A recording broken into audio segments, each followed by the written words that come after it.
Well, tomorrow, as Senator Thune said, we're going to be considering another overreach by this administration, a regulatory overreach that impacts thousands, millions of acres and millions of small business people, millions of our farmers, our ranchers, our developers, all across this country.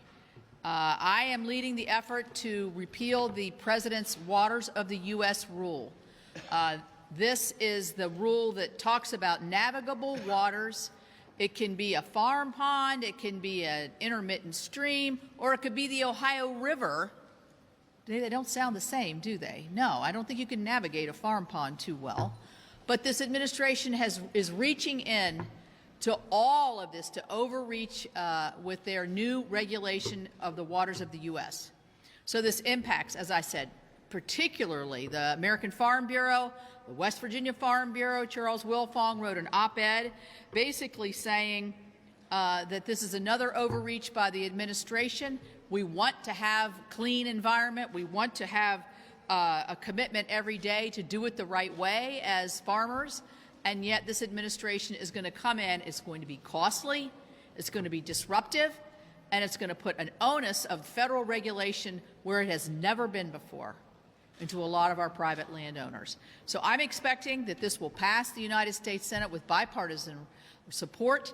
It's already passed the House. It will go to the President's desk, and we're going to challenge the President again to say, Mr. President, are you going to listen to the heartland of America where your overreach in your regulatory environment on the waters is going to penalize so many people and really make it impossible in a lot of ways? And as a reminder, the Supreme Court is considering, has under consideration a case called the Sackett case, which will be decided in June, where a lot of what's already in this regulation that the administration just put out is going to have to be most certainly redone, undone, and reshaped. So why in the world they went forward? We're going to send a message to the White House.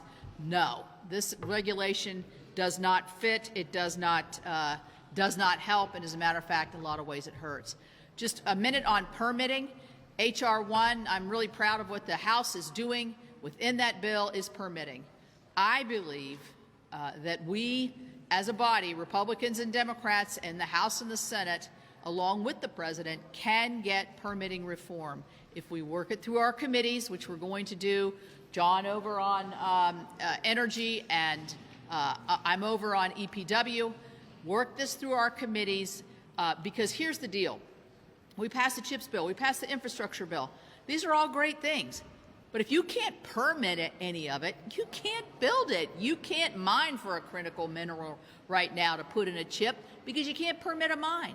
So timelines, judicial review, and other parts of the permitting process are incredibly broken. We agree on this.